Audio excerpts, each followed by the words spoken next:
Assalamu alaikum students, welcome back to Computer Tech Academy, and today we are going to start chapter number 11. The chapter number 11 name is the CN construct. सबसे पहले तो हमें ये पता होना चाहिए कि चैप्टर नंबर 11 की एग्जाम पॉइंट ऑफ व्यू के हवाले से क्या अहमियत है। तो स्टूडेंट्स चैप्टर नंबर 11 में से बोर्ड के अंदर हर दफ़ा एक लॉन्ग क्वेश्चन आता है।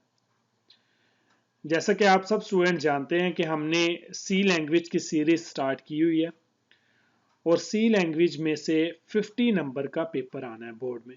50 नंबर का जो पेपर है वो सी लैंग्वेज में से आता है और सी लैंग्वेज में से 3 लॉन्ग क्वेश्चन आएंगे जिनमें से 2 लॉन्ग क्वेश्चन आपने अटेम्प्ट करने होते हैं। एक लॉन्ग क्वेश्चन चैप्टर नंबर 8 में से आना है और एक लॉन्ग क्वेश्चन चैप्टर नंबर 11 में से आना है।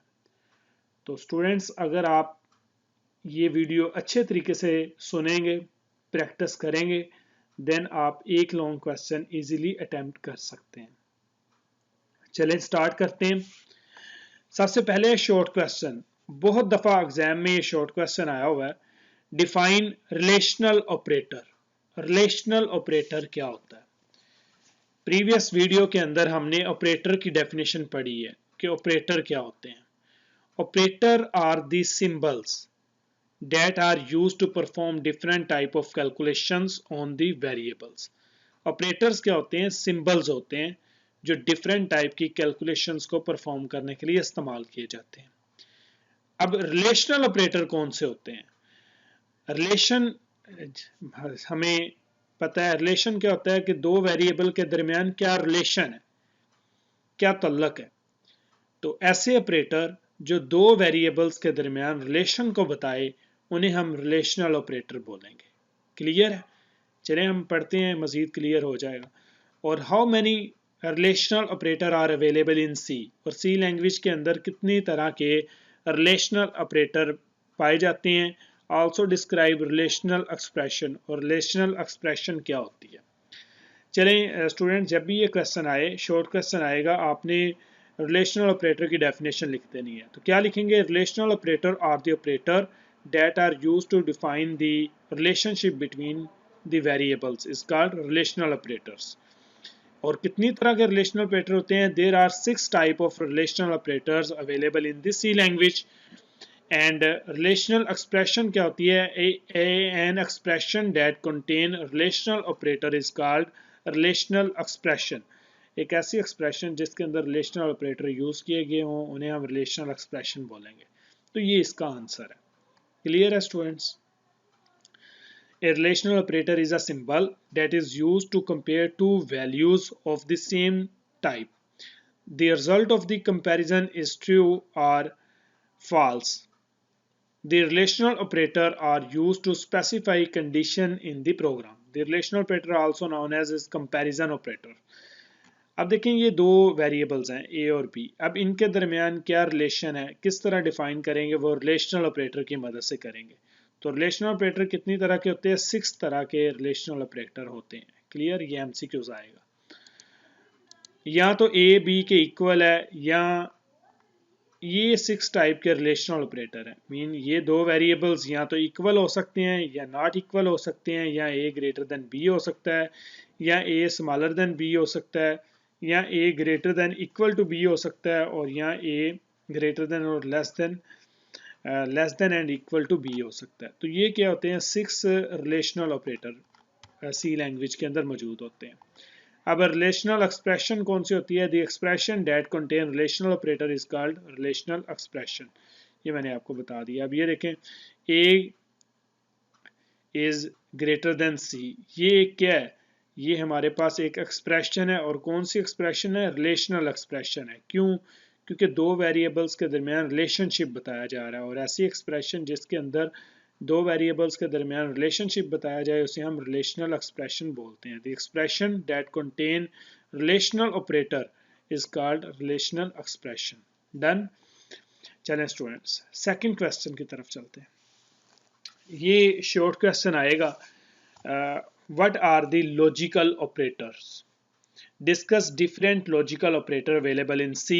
Also describe the logical expression with examples. अब logical operator कौन से होते हैं? The logical operator are used to form more complex and useful logical condition. For this purpose, two or more relational expression are combined using logical operators. अब सी language के अंदर तीन तरह के लॉजिकल ऑपरेटर होते हैं, and operators, or operator and not operator. Clear है? And operators, इसके सिंबल ये है, ये एमसीक्यूज बहुत दफ़ा आया हुआ है. आर ऑपरेटर का सिंबल ये है और नॉट ऑपरेटर का सिंबल ये है. ये तीन तरह के ऑपरेटर हैं जो सी लैंग्वेज के अंदर यूज़ किए जाते हैं किसी भी प्रोग्राम को कम्प्लेक्स बनाने के लिए. ठीक है, तो ये हम मज़ीद समझते हैं आगे वन बाय वन जब इसे पढ़ेंगे. एंड ऑपरेटर क्या होता है? And operator is denoted by double and. ठीक है, एम्परसेंड साइन इसे बोलते हैं. इन सिंबल्स को क्या बोलते हैं? एम्परसेंड साइन बोलते हैं. It is used to combine two relational expression. It return true if both expression are the true. It return false if any one of expression is false. Mean and operators क्या कहता है? And operator जब हम किसी भी programme के अंदर use करते हैं तो अगर दोनों कंडीशंस ट्रू होंगी तो आंसर ट्रू होगा, अदरवाइज आंसर क्या होगा? फॉल्स होगा. और इसी तरह आर ऑपरेटर है, ये क्या कहता है? अगर दोनों कंडीशन में से एक कंडीशन भी ट्रू है तो आंसर ट्रू दे देगा, और दोनों कंडीशन में से एक, अगर दोनों फॉल्स है तो फिर आंसर फॉल्स आएगा. अगर दोनों कंडीशन में से एक कंडीशन भी ट्रू है तो आंसर क्या आएगा? ट्रू आएगा. और इसी तरह नॉट ऑपरेटर है. नॉट ऑपरेटर क्या करता है? जो भी आंसर होता है उसकी वैल्यू को उलट कर देता है. ठीक है, मीन कोई भी वेरिएबल है, वेरिएबल की वैल्यू को उलट करने के लिए हम क्या यूज करते हैं? नॉट ऑपरेटर यूज करते हैं. नेक्स्ट है हमारे पास, अब एग्जाम्पल से थोड़ा सा इसे अंडरस्टैंड करने की कोशिश करते हैं इन वेरिएबल्स को. जैसे देखें हमारे पास है to find out if the value in a variables total is greater than or equal to 700 and the value in a variable computer is greater than 90. The compound expression is written as total is greater than and equal to 17. ये एक expression है. ठीक है, और ये हमारे पास दूसरी expression है, कंप्यूटर के मार्क्स 90 से ग्रेटर हैं. ठीक है, इन दो एक्सप्रेशन को मिलाने के लिए हम क्या यूज़ करते हैं? लॉजिकल ऑपरेटर यूज़ करते हैं. या तो वह एंड हो सकता है, या आर हो सकता है, या नॉट हो सकता है. क्लियर है? एंड ऑपरेटर क्या कहता है? आंसर उस वक्त ही ट्रू आएगा जब दोनों कंडीशंस ट्रू होंगी, तो फिर आंसर ट्रू आएगा. और आर ऑपरेटर क्या कहता है? अगर दोनों में से एक कंडीशन भी ट्रू है तो आंसर क्या दे देगा? वो ट्रू दे देगा. और ये नॉट ऑपरेटर यूज किया हुआ है, ये वैल्यू को उलट करता है. क्लियर है स्टूडेंट्स? बस ये शॉर्ट आपने याद करना है, ये शॉर्ट के लिए ज्यादा इंपॉर्टेंट है. देन जो इंपॉर्टेंट चीज स्टार्ट हुई है चैप्टर की वो अब है जिसमें से लॉन्ग क्वेश्चन आपको आना है. अब क्वेश्चन क्या है? What is control structure? Also describe the basic control structure in C. Control structure क्या होता है? बेटा नाम से क्या जाहिर हो रहा है? स्ट्रक्चर कहते हैं ढांचे को, और कंट्रोल करना किसी भी चीज़ को कंट्रोल करते हैं. ठीक है, कंट्रोल स्ट्रक्चर से मुराद क्या है? कि हर प्रोग्राम का कोई ना कोई स्ट्रक्चर होगा, उन स्ट्रक्चर को कंट्रोल करने के लिए है, उस स्ट्रक्चर को कंट्रोल भी किया जाता है, तो जिसे हम क्या बोलते हैं? कंट्रोल स्ट्रक्चर बोलते हैं. Also describe the basic control structure in C. C language के अंदर कौन कौन से कंट्रोल स्ट्रक्चर हैं? तो पहली जो चीज़ आपने पता होनी चाहिए वो व्हाट इज कंट्रोल स्ट्रक्चर है. कंट्रोल स्ट्रक्चर से मुराद क्या है? The structure of a program is called control structure. ठीक है, और कितनी तरह के कंट्रोल स्ट्रक्चर होते हैं? सी लैंग्वेज के अंदर तीन तरह के कंट्रोल स्ट्रक्चर यूज किए जाते हैं. चलिए अब इसे पढ़ते हैं, समझते हैं. When a computer program is executed, the execution control move from one statement to next statement to take action on a program statement. जब भी हमें किसी प्रोग्राम को एग्जीक्यूट करते हैं तो एक स्टेटमेंट के बाद दूसरी स्टेटमेंट क्या होती है? एग्जीक्यूट होती है. C language provide feature to control the flow of execution in a program. The statement, अब इसकी डेफिनेशन है, कंट्रोल स्ट्रक्चर की डेफिनेशन क्या है? The statement that are used to control the flow of execution in a program are called control structure. अब 3 तरह के होते हैं, sequence control structure, selection control structure और repetition control structure. Sequence control structure क्या होता है? सीक्वेंस से मुराद है एक तरतीब के साथ, मीन ऐसा स्ट्रक्चर जिसमें स्टेटमेंट जो है वो एक तरतीब के साथ एग्जीक्यूट होती हैं, उसे हम सीक्वेंस कंट्रोल स्ट्रक्चर बोलते हैं। डन हो गया। सिलेक्शन कंट्रोल स्ट्रक्चर चलें पढ़ते भी हैं साथ साथ। ये देखें सीक्वेंस स्ट्रक्चर कौन सा होता है? जिसमें एक सीक्वेंस के साथ स्टेटमेंट एग्जीक्यूट होती हैं, उसे हम क्या बोलते हैं? Sequence control structure. In a sequence structure, the statement of a program are executed in the same order in which they are written in a program. जिस तरह एक प्रोग्राम के अंदर स्टेटमेंट लिखी होती हैं वो वैसे ही क्या होती हैं? एग्जीक्यूट होती हैं। मीन पहले स्टेटमेंट 1 चलेगी, फिर 2 चलेगी और इसी तरह स्टेटमेंट चलती रहेंगी। इसके बाद आ जाता है selection structure. The selection structure is use for selecting a statement और group of statement on the basis of given condition. Selection structure क्या होता है कि कंडीशन के मुताबिक हम प्रोग्राम के अंदर जो हमारे पास स्टेटमेंट दी होती हैं उनमें से एक या दो स्टेटमेंट्स को सिलेक्ट करते हैं, बाकी स्टेटमेंट्स को हम इग्नोर कर देते हैं, और वो किस बेस पे होता है? कंडीशन की बेस पे। ठीक है, तो अब सी लैंग्वेज के अंदर कितनी तरह के सिलेक्शन स्ट्रक्चर के लिए स्टेटमेंट यूज़ की जाती हैं वो हमारे पास ये डिफरेंट हैं। कौन कौन सी हैं? In C the most important selection structure are as following. If statement है, इफ एल्स स्टेटमेंट है एंड स्विच स्टेटमेंट है। ये 3 तरह की स्टेटमेंट्स हैं जो कि हमारे पास सिलेक्शन स्ट्रक्चर में यूज़ की जाती हैं। या तो आप इफ स्टेटमेंट यूज़ कर सकते हैं, इफ एल्स यूज़ कर सकते हैं, या स्विच स्टेटमेंट यूज़ कर सकते हैं। देन है रेपिटेशन स्ट्रक्चर। रेपिटेशन से मुराद क्या होता है? बार बार एक स्टेटमेंट का चलना, जिसे हम लूप बोल रहे होते हैं। Repetition structure is used to execute a statement or set of statement repeatedly as long as given condition remain true. Repetition structure is also known as interaction structure or loop structures. ठीक है, mean किसी भी statement का तब तक execute होना जब तक कंडीशन क्या होती है? हमारे पास ट्रू हो रहती है। C language provide the following repetition structures. अब सी रेपिटेशन लूप स्ट्रक्चर के लिए कौन कौन सी स्टेटमेंट यूज़ की जाती हैं? या तो वाइल लूप यूज़ कर सकते हैं, या डू वाइल लूप यूज़ करते हैं, या फार लूप यूज़ करते हैं। ठीक है, ये चैप्टर नंबर जो 12 है उसके अंदर हम कंप्लीट स्टडी करेंगे। अब हम जो है हम सिलेक्शंस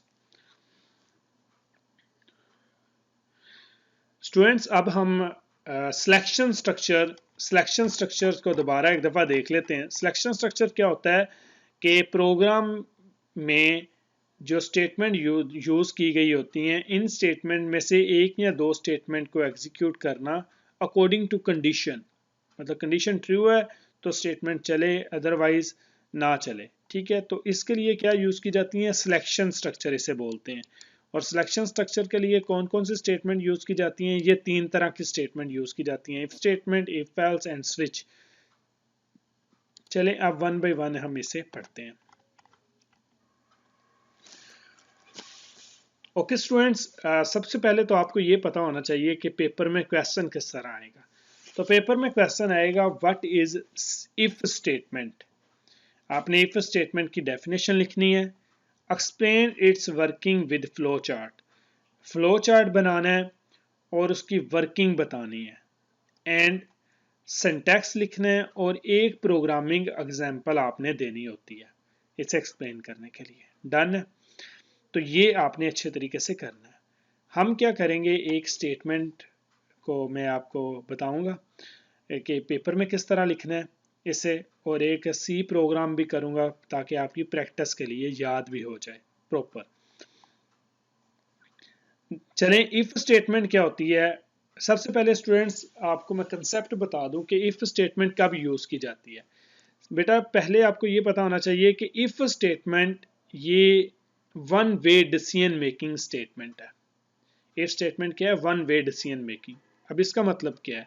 इसका मतलब ये, अगर कंडीशन ट्रू है तो आंसर वो आ जाएगा, अगर कंडीशन फॉल्स है तो उसका कोई आंसर नहीं आएगा। ठीक है, वन वे डिसीजन मेकिंग है कि कंडीशन ट्रू होगी तो आंसर आएगा।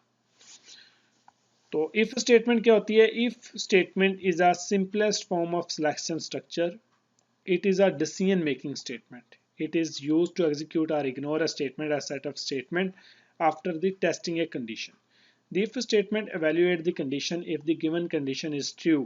The statement or set of statement following the if statement is executed. If the given condition is false, the statement or set of statements follow the if statement is moved to the is ignore and control transfer to the statement that come after the if structures. Okay. बेटा अब इसका syntax क्या है? Number one, आपको क्या पता चला है? इफ स्टेटमेंट क्या होती है? If statement one way decision making statement है. One way decision making statement का मतलब क्या है? अगर कंडीशन ट्रू है तो स्टेटमेंट चलेगी, डन. अगर कंडीशन फॉल्स है तो कोई भी स्टेटमेंट एग्जीक्यूट नहीं होगी, क्योंकि ये one way decision making statement है. अब इसका सिंटैक्स क्या है ये आपने लाजमी याद करना है. इफ कंडीशन, अगर कंडीशन ट्रू है तो स्टेटमेंट वन एग्जीक्यूट हो जाएगी, डन. और इसके बाद नेक्स्ट जो प्रोग्राम की स्टेटमेंट्स हैं वो एग्जीक्यूट होंगी. अब इसका फ्लो चार्ट देखते हैं. Flow chart of simple if structures. अब देखें फ्लो चार्ट से मुराद क्या है. सबसे पहले आपने क्या करना है? कंडीशन चेक करनी है. अगर तो कंडीशन ट्रू है, ठीक है, तो स्टेटमेंट आपने, अगर कंडीशन ट्रू होगी तो आपने स्टेटमेंट एग्जीक्यूट कर देनी है, स्टेटमेंट प्रिंट करनी है, स्टेटमेंट चलानी है. और इसके बाद क्या हो जाएगा? नेक्स्ट स्टेटमेंट चलेगी. अगर ये कंडीशन फॉल्स है तो डायरेक्ट किधर चले जाएंगे? नेक्स्ट स्टेटमेंट पे चले जाएंगे, ठीक है, मीन एंड पे चले जाएंगे. इसका मतलब क्या होता है? एंड होता है. मीन कंडीशन ट्रू है तो स्टेटमेंट चलेगी और प्रोग्राम एंड हो जाएगा. और कंडीशन फॉल्स है तो डायरेक्ट प्रोग्राम एंड हो जाएगा, कोई भी एग्जीक्यूट नहीं होगी, ठीक है. अब एक एग्जांपल देखें ज़रा, बुक के ऊपर है, प्रोग्राम 11.1 है. Write a program that input a number and display message the number is greater than 100. क्या है ये कि यूज़र से एक नंबर आपने लेना है, अगर तो वो नंबर 100 से ग्रेटर है तो आपने मैसेज प्रिंट कर देना number is greater than 100. Okay, मतलब अगर कंडीशन ट्रू होगी तो ये स्टेटमेंट चल जाएगी, अगर नहीं तो कोई स्टेटमेंट नहीं चलेगी. क्लियर है बच्चों? अब हम इसे ये आपने एक कंप्लीट क्वेश्चन हो गया. आपने ये अच्छे तरीके से इसकी बार बार प्रैक्टिस करनी है, वीडियो को बार बार सुनना है और इसे याद करना है. अब पेपर में किस तरह क्वेश्चन आएगा? पेपर में क्वेश्चन आना है, ये आपने सारा लिखना है. इफ स्टेटमेंट की डेफिनेशन लिखनी है, डेफिनेशन लिखने के बाद इसका आपने सिंटैक्स लिखना है, सिंटैक्स लिखने के बाद आपने इसका फ्लो चार्ट बनाना है, फ्लो चार्ट बनाने के बाद इसका आपने प्रोग्राम लिखना है, ठीक है. चले आए अब डेव के अंदर इसे आप एग्जीक्यूट करके देख लेते हैं कि ये चलता है या नहीं. तो स्टूडेंट सबसे पहले आपने हेडर फाइल्स लिखनी होती हैं, ये आपने याद करनी है. Hash include stdio.h. जब आप हेडर फाइल लिख लेंगे, लिखने के बाद हेडर फाइल लिखें. हेडर फाइल लिखना ज़रूरी होता है, ये मैंने लास्ट वीडियोस के अंदर बताया हुआ है. अगर आपको नहीं पता हेडर फाइल किस लिए यूज़ की जाती है तो आप ये चेक भी कर सकते हैं हेडर फाइल्स प्रीवियस वीडियो में जाके, इसकी एक्सप्लेनेशन में. ये हेडर फाइल्स आप लिखेंगे hash include std.h and hash include conio.h. उसके बाद आप मेन फंक्शन यूज़ करेंगे. ये है स्ट्रक्चर ऑफ सी, ठीक है. और इसके बाद आप मेन फंक्शन के बाद आप प्रोग्राम एग्जीक्यूट करते हैं. इतना आपने लिख लेना है. देन आप लिखते हैं इंट. प्रोग्राम क्या था हमारा? यही प्रोग्राम जो बुक वाला है, वही हम देखते हैं कि अगर नंबर एंटर करना है कि अगर वो नंबर 100 से ज़्यादा है तो आंसर प्रिंट हो, अदरवाइज ना हो, ठीक है. इंट नंबर, ठीक है, कोई भी नंबर है. Print F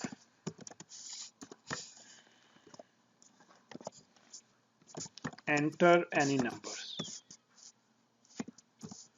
enter any number. कोई भी नंबर जब एंटर करेंगे, अब क्या स्कैन एफ यूज़ करना है यूज़र से इनपुट लेने के लिए. परसेंटेज डी एंड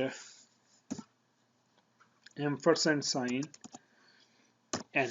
अब इस इतने में क्या एग्जीक्यूट होगा, इस प्रोग्राम का मतलब क्या है कि int n एक नंबर है इंटीजर टाइप का, और print F enter any number. User जब कोई भी नंबर एंटर करेगा तो वो नंबर किस में स्टोर होगा, वो इंटीजर टाइप का नंबर होगा और वो इस n में स्टोर होगा। जब नंबर स्टोर हो गया देन आपने क्या करना है, इफ स्टेटमेंट यूज करनी है। इफ कंडीशन लगा देनी, if number is greater than 80, अगर आपका number 100, number is greater than 100, ठीक है, तो देन आपने क्या प्रिंट करना है, प्रिंट एफ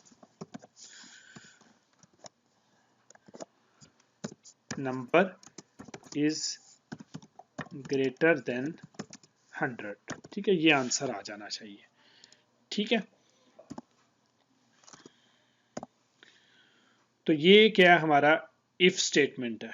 ओके, इफ क्या है मतलब अगर कंडीशन ट्रू है तो आंसर आना चाहिए, अदरवाइज कंडीशन फॉल्स है तो कोई आंसर नहीं आएगा। तो इसका मतलब क्या है, ये one way decision making statement है।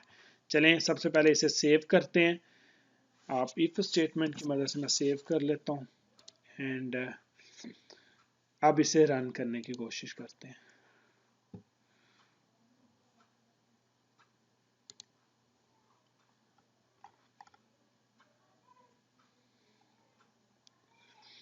एंटर एनी नंबर, स्क्रीन पे जब आएगा आपने कोई भी नंबर एंटर करना है। सपोज मैं 200 नंबर एंटर करता हूँ, एंटर किया तो क्या आ रहा है, number is greater than 100। Clear है, यही प्रोग्राम का मकसद था। ये देखें ज़रा, क्या है कि write a program that input a number, एक प्रोग्राम लिखा जिसमें एक नंबर एंटर करना है and display message if the number is greater than 100। तो मैसेज आएगा अगर नंबर 100 से बड़ा होगा तो फिर वो मैसेज शो कराएगा नंबर इज ग्रेटर देन 100। दोबारा एग्जीक्यूट करते हैं। अब आप 101 लिखते हैं। अब 101 क्या है, ये 100 से बड़ा है तो मैसेज आना चाहिए number is greater than 100। Clear है। अब एक दफ़ा और एग्जांपल लिखते हैं। सपोज अब मैं लिखता हूँ 50, 50। अब 50 क्या है, ये 100 से छोटा है, तो क्या कोई मैसेज आएगा, कुछ भी नहीं आएगा। ये देखें कोई चीज़ प्रिंट हुई है, कुछ भी प्रिंट नहीं हुआ। ठीक है, क्लियर है। तो इसे बोलते हैं one way decision making statement. चलें एक और छोटी सी इंटरेस्टिंग एग्जांपल लेते हैं, एज वाली। Int age, int age. आगे आप क्या लिखते हैं, प्रिंट एफ। ये प्रोग्राम किस जगह पे होता है, ये प्रोग्राम अगर एयरफोर्स वगैरह के टेस्ट देने के लिए आप जाते हैं ना, तो वहाँ पे जो मशीन्स लगी होती हैं तो इसमें इस तरह के प्रोग्राम चलते हैं। अब वो किस तरह, देखें, int age print F enter age, enter age, enter your age. ठीक है, इस तरह। अब जब हम एंटर एज करेंगे यूज़र, तो स्कैन एफ की मदद से हम उसे स्टोर करवाएंगे। Percentage d and ampersand sign and age. ठीक है, मतलब डी इस यूज़र किस टाइप का देगा, इंटीजर टाइप की वैल्यू होगी और ये एज के अंदर स्टोर होगा, और एज हमारा क्या है, ये वेरिएबल है। क्लियर। देन हम क्या करेंगे, इफ स्टेटमेंट यूज करेंगे। If age is greater than 18, अगर एज 18 से ज्यादा होगी तो क्या करो, print F, print f candidate is eligible. ठीक है, कैंडिडेट, कैंडिडेट इज एलिजिबल मतलब क्या है, अगर एज जो है ना वो 18 से ज़्यादा है तो ये बंदा जो कैंडिडेट है ये एलिजिबल है। ठीक है, तो ये इस तरह का अगर वो हम प्रोग्राम लिखते हैं इस तरह के कि वो चेक करेगा एक कैंडिडेट आया, वो अपनी एज एंटर करेगा, अगर तो वो 18 से ज़्यादा उसकी एज है तो वो एलिजिबल होगा अप्लाई करने के लिए। अगर 18 से कम उसकी एज है तो वो कोई आंसर शो नहीं करेगा, क्योंकि हमने इफ़ स्टेटमेंट यूज़ किया, और इफ़ स्टेटमेंट क्या है, one way decision making statement है। अगर कंडीशन ट्रू होगी तो नेक्स्ट स्टेटमेंट प्रिंट होगी, अदरवाइज कुछ भी प्रिंट नहीं होगा। चलें अब इसे रन करते हैं इस प्रोग्राम। Enter your as. अब कैंडिडेट आया, इसने अपनी एज एंटर की है 20। क्या है अब 18 से ज़्यादा है ना, 18 से ज़्यादा है, तो क्या है candidate is eligible, candidate is eligible. तो यही अगर हम दोबारा करें, अब एज हम लिखते हैं 10, 10 एज है, तो 10 18 से छोटी है, तो कोई चीज़ प्रिंट होगी, कुछ भी प्रिंट नहीं होगा, क्योंकि हमने इफ स्टेटमेंट यूज़ की हुई है। देखिए कुछ चीज़ प्रिंट हुई है, कुछ भी नहीं हुई, ठीक है। तो ये क्या है, हमारा सिंपल इफ स्टेटमेंट है। उम्मीद है स्टूडेंट्स आपको ये इफ स्टेटमेंट की अच्छे तरीके से समझ आ गई होगी। अगर आपको समझ ना आए तो आपने लाजमी आपने पूछ लेना है, जो भी आप क्वेश्चन पूछेंगे आपको प्रॉपर उसका आंसर प्रोवाइड किया जाएगा। अगर आपको ये वीडियो पसंद आए तो आपने इसे लाइक करना है, और इस कंप्यूटर टेक एकेडमी चैनल को ज़्यादा से ज़्यादा सब्सक्राइब करना है, और शेयर करना है मैक्सिमम। और आपने बताना है ये आपको वीडियो कैसे लगी, कमेंट्स के अंदर आपने ये सारा बताना है।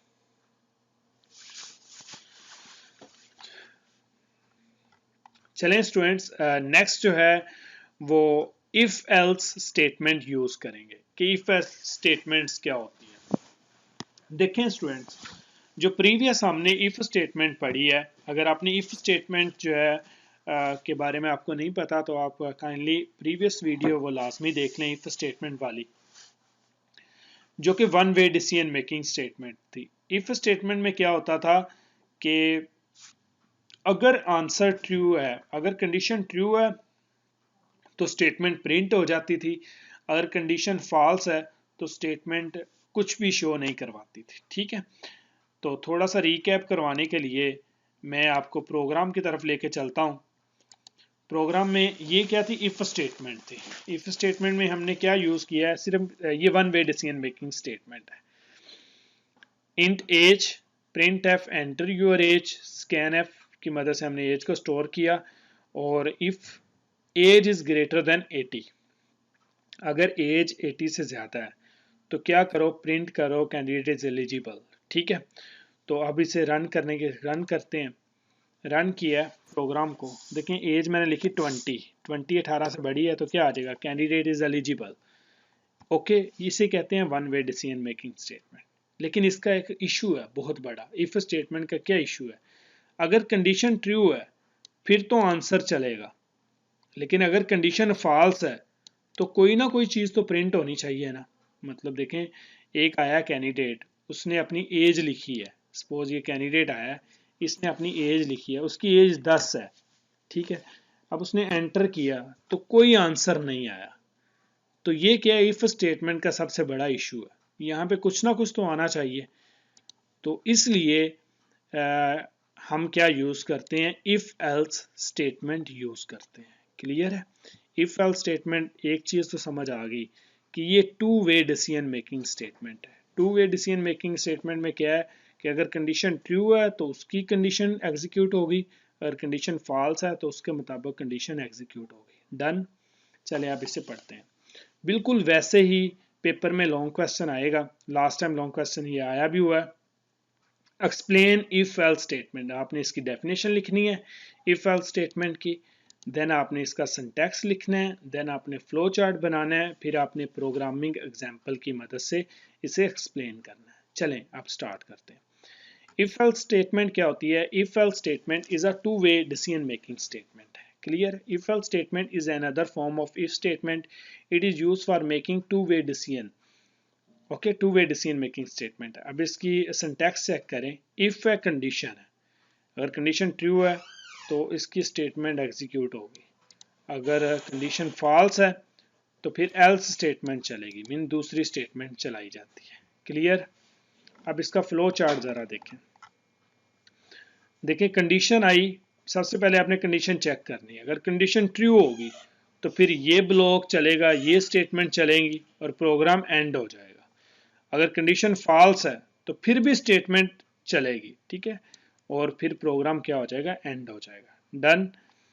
और सबसे पहले हम प्रीवियस एग्जांपल डेव मैंने ओपन किया है, यहाँ पे आपकी जो प्रैक्टिस करवाई जा रही है कि प्रोग्राम किस तरह लिखते हैं रियल टाइम के अंदर, ये बताया जा रहा है। और उम्मीद है आप इस वीडियो को लाइक करेंगे। अब चेक करते हैं, ये इफ स्टेटमेंट थी, ठीक है। Int age, print F, enter your age, scan f, percentage d age, if age is greater than 80, print f candidate is eligible. अब क्या यूज करना है, एल्स यूज करना है। एल्स यूज किया आपने और क्या लिखा, print f candidate is not eligible. चले मैं candidate is not eligible, candidate is not eligible. अब ये क्या हुआ, ये एक बेहतरीन सॉल्यूशन है। देखें अगर इससे एग्जीक्यूट करते हैं, एंटर योर एज, अगर आप एज एंटर करते हैं, अगर 20 एज मैंने एंटर किया, कैंडिडेट इज एलिजिबल, ओके। अब मैंने एक कैंडिडेट आया, उसकी एज 15 है, 15 है, तो ये जब एंटर करेगा तो क्या आएगा, candidate is not eligible, okay. तो ये एक ट्रू कह लें कि हमारा जो प्रॉब्लम्स थी वो दूर हो गई है। तो ये इफ एल्स स्टेटमेंट ये बेस्ट स्टेटमेंट्स होती है टू वे डिसीजन मेकिंग के लिए। क्लियर है बच्चों? तो ये आपने प्रोग्राम याद कर लेना है, आपने पेपर में बिल्कुल ऐसे ही लिख देना है, ठीक है। और आपका जो पेपर में जब ये क्वेश्चन आया, आपने डेफिनेशन लिखनी है, सिंटैक्स लिखना है, फ्लो चार्ट बनाना है और ये प्रोग्राम आपने लिखना है। आपके 8 में से 8 नंबर आपके आएंगे, ठीक है। अब ये देख लेते हैं बुक में जो प्रोग्राम यूज किया हुआ है। Write a program that input a number and find whether it is even number और ऑड नंबर। इवन नंबर और ऑड नंबर का प्रोग्राम लिखते हैं हम, ओके। चलें इवन और ऑड नंबर को, सपोज इंट नंबर, ठीक है, कोई भी नंबर है, एन क्या है, वेरिएबल्स, ठीक है, इंट नंबर। अब चेक करना है कि नंबर इवन है या ऑड है, ठीक है। तो कैसे करेंगे, सबसे पहले प्रिंट एफ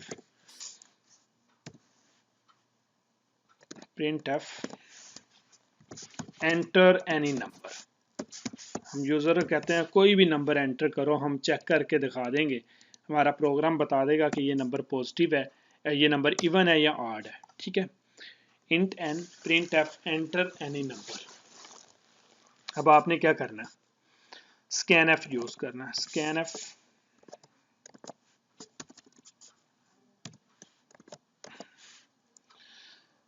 एफ में क्या आपने करना है, परसेंटेज डी और नंबर को स्टोर करवाना है, एम्परसेंड साइन एन, ठीक है, नंबर स्टोर हो गया। अब आपने क्या करना है, कंडीशन यूज करती है, if number is greater then, आपने क्या प्रोग्राम किस चीज का है आपके पास, इवन और ऑड नंबर मालूम करने का। अब आपको पता है इवन नंबर कौन सा होता है, अगर नंबर को का मॉडुलस लें, ठीक है, नंबर को 2 से डिवाइड करें और जो रिमाइंडर है वो डबल इज इक्वल टू 0 आ जाए, मीन किसी भी नंबर को अगर हम 2 पे डिवाइड करें, अगर वो पूरा पूरा डिवाइड हो जाए तो इसका मतलब क्या है, वो इवन नंबर है, ठीक है। तो आपने क्या कर देना, print F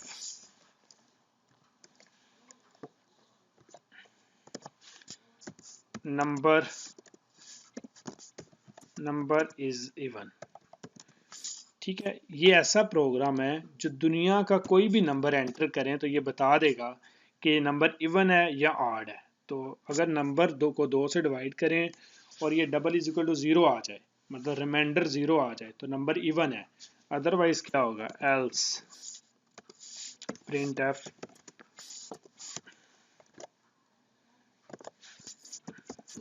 number is odd, okay. तो ये एक प्रोग्राम है, यूनिवर्सल प्रोग्राम है इवन और ऑड नंबर चेक करने का। चलिए हम इसे एग्जीक्यूट करते हैं। एंटर एनी नंबर, क्या नंबर आप ऐड करेंगे, सपोज 4 लिखते हैं, तो 4 को एंटर किया तो क्या आ रहा है, नंबर इज इवन, ठीक है, क्योंकि 4 2 पे पूरा पूरा डिवाइड हो जाता है। अब इसी तरह हम दोबारा एग्जीक्यूट करते हैं। अब 3 लिखता हूं मैं, क्या आ रहा है, number is odd. Odd number कौन से होते हैं, जो 2 पे डिवाइड नहीं होते, तो 3 2 पे डिवाइड होता है, नहीं होता, तो इसलिए क्या आ रहा है, नंबर इज ऑड आ रहा है। डन हो गया, ये सेकंड एग्जांपल। थर्ड एग्जांपल देखते हैं, पॉजिटिव और नेगेटिव नंबर चेक करने के लिए कि नंबर पॉजिटिव है या नेगेटिव है। Enter any number, scan F, ठीक है। इसमें आप कंडीशन क्या लिखोगे, if number is greater then 0, अगर नंबर 0 से बड़ा है तो इसका मतलब क्या है, number is positive, number is positive, और एल्स नंबर इज नेगेटिव। ठीक है, ये थर्ड प्रोग्राम है। आप कोई भी एक प्रोग्राम जो आपको इजी लगे वो आपने लिख लेना है। चलिए इसे एग्जीक्यूट करते हैं। ये देखें, आप कोई भी नंबर लिखें, सपोज आप लिखते हैं 100, तो ये क्या 0 से बड़ा है तो ये क्या आएगा, नंबर इज पॉजिटिव।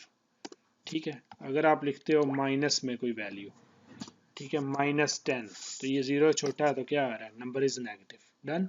तो ये इफ एल्स स्टेटमेंट्स होती हैं। मीन अगर कंडीशन ट्रू है तो ट्रू स्टेटमेंट चलाओ, अगर कंडीशन फॉल्स है तो फॉल्स स्टेटमेंट चलाओ। क्लियर है स्टूडेंट्स? तो ये क्या है, two way decision making statement है।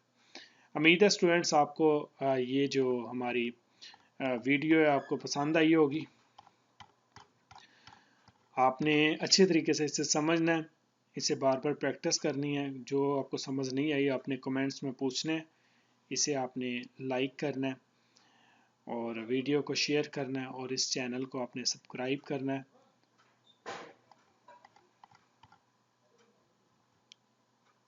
तो इस वीडियो में हमने इफ एल्स स्टेटमेंट के बारे में समझा।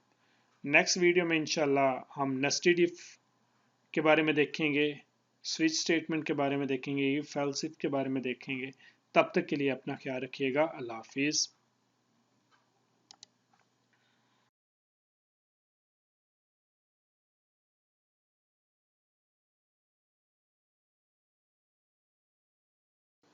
Assalamu alaikum students, welcome back to Computer Tech Academy, and today in this video we are going to discuss an important question. Question is that what is nested if statement? Explain its working with example. Students, last video के अंदर मैंने आपको if statement के बारे में और if else statement के बारे में कंप्लीट गाइड किया है और इसकी डेप्थ के अंदर जो प्रोग्राम्स हैं वो भी आपको करके दिखाए हैं कि किस तरह आपने प्रोग्राम्स एग्जाम्पल करनी है। तो स्टूडेंट्स आप सब को बताया गया है कि इस चैप्टर के अंदर एक लॉन्ग क्वेश्चन लाजमी बोर्ड में पूछा जाएगा। वो इफ स्टेटमेंट भी हो सकता है, इफ एल्स स्टेटमेंट भी हो सकती हैं, नेस्टेड इफ स्टेटमेंट भी हो सकती हैं, इफ स्टेटमेंट के बारे में भी पूछ सकते हैं और स्विच स्टेटमेंट के बारे में भी पूछ सकते हैं। दरअसल हम इस चैप्टर नंबर 11 में, जिसका नाम है डिसीजन कंस्ट्रक्ट, इसके अंदर कंट्रोल स्ट्रक्चर के बारे में पढ़ रहे हैं। और कंट्रोल स्ट्रक्चर जो सी प्रोग्राम के अंदर होता है वो दो तरह का होता है। और कंट्रोल स्ट्रक्चर या तो इफ स्टेटमेंट की मदद से हम अपने प्रोग्राम के स्ट्रक्चर को मेंटेन करते हैं या स्विच स्टेटमेंट की मदद से करते हैं। और इफ स्टेटमेंट में हमने इफ स्टेटमेंट पढ़ लिया है, इफ एल्स स्टेटमेंट पढ़ लिया है और आज की वीडियो में हम नेस्टेड इफ स्टेटमेंट पढ़ेंगे। और पेपर में क्वेश्चन किस तरह आएगा वो आपसे पूछेगा, what is nested if statement, write its syntax, also draw the flowchart of nested if statement and write or give any programming example। इस तरह ये क्वेश्चन जो है वो चैप्टर नंबर 11 से आपसे पूछेगा। ठीक है, तो हम इसे चले मैं आपको करवाने लगा हूँ। नेस्टेड इफ स्टेटमेंट आपने अच्छे तवज्जो से ये लेक्चर सुनना है और साथ साथ नोट भी करना है। अगर किसी भी जगह पे आपको कोई इशू बने तो आपने कमेंट्स में वो लाजमी पूछ लेना है। चलें स्टार्ट करते हैं। तो शॉर्ट क्वेश्चन भी ये बहुत ज़्यादा इंपॉर्टेंट है, what is nested if statement. ठीक है, तो स्टूडेंट्स बहुत ही सिंपल है। नेस्टेड इफ स्टेटमेंट क्या होती है, the statement inside the an other if statement is called nested if statement. The if statement an other the if statement is called nested if statement. Simple ये है। Okay, एक if statement के अंदर अगर हम दूसरी इफ स्टेटमेंट राइट करें तो उसे हम नेस्टेड इफ स्टेटमेंट बोलेंगे। ठीक है, an if statement within another if statement is called nested if statement. The if statement that contain another if statement is called outer if statement. Mean जो first वाली हमारे पास if statement होगी उसे हम क्या बोलेंगे, आउटर इफ स्टेटमेंट बोलेंगे। The if statement use inside the outer if statement is called inner if statement। ये देखें स्टूडेंट्स, ये इसकी डेफिनेशन है, आपने इतनी इसकी डेफिनेशन लिखनी है, देन आपने इसका सिंटैक्स ड्रा करना है। The general form of nested if statement is given below. If statement ये क्या होगी, ये आउटर इफ स्टेटमेंट होगी। देखिए इफ और आगे क्या है कंडीशन, अगर ये कंडीशन ट्रू होगी देन उसके अंदर जो इफ स्टेटमेंट है वो एग्जीक्यूट होगी, ठीक है। तो ये क्या होता है, the if statement another inside the another if statement is called nested if statement. तो डेफिनेशन क्या बनी, the if statement inside the another if statement is called nested if statement. This is called outer if statement and this is called inner if statement. Okay, ये देखें students, ये इसका complete syntax है। If है condition है, अगर condition true होगी then inside जो इफ स्टेटमेंट है वो एग्जीक्यूट होगी, वो हम चेक करेंगे। अगर वो ट्रू है तो उसके जो स्टेटमेंट्स हैं उन्हें हम प्रिंट करेंगे। अगर इनर इफ कंडीशन फॉल्स है तो हम एल्स वाली स्टेटमेंट को एग्जीक्यूट करेंगे। और अगर हमारी जो इनर जो है आउटर इफ स्टेटमेंट ही फॉल्स है तो देन क्या होगा, ये जो इनर इफ स्टेटमेंट है ये इग्नोर की जाएगी और प्रोग्राम जो है वो आउटर जो है इफ स्टेटमेंट की जो एल्स स्टेटमेंट है उसे प्रिंट करेगा और प्रोग्राम एंड हो जाएगा। क्लियर है, ये इंशाल्लाह फ्लो चार्ट में आपको मजीद इसके बारे में बताता हूँ और एक प्रोग्रामिंग एग्जांपल करके भी आपको इसके बारे में प्रॉपर गाइड किया जाएगा। अब इसका फ्लो चार्ट चेक करें कि फ्लो चार्ट किस तरह इफ स्टेटमेंट का। देखें सबसे पहले कंडीशन है, कंडीशन चेक की जाएगी और ये कंडीशन क्या है, ये आउटर इफ स्टेटमेंट है। ये क्या है, आउटर इफ स्टेटमेंट है। इसे कंडीशन को चेक करेंगे, अगर कंडीशन ट्रू हुई, ट्रू होगी तो फिर इनसाइड इफ स्टेटमेंट चेक की जाएगी, ठीक है। फिर इनसाइड इफ स्टेटमेंट दूसरी कंडीशन वो चेक की जाएगी। अगर ये ट्रू होगी तो ट्रू वाली स्टेटमेंट प्रिंट करवा देंगे, अगर ये फॉल्स होगी तो फॉल्स वाली स्टेटमेंट प्रिंट करवा देंगे। लेकिन अगर ये कंडीशन फॉल्स है तो ये तो फिर इग्नोर हो जाएगा सारा पोर्शन, ये चलेगा ही नहीं।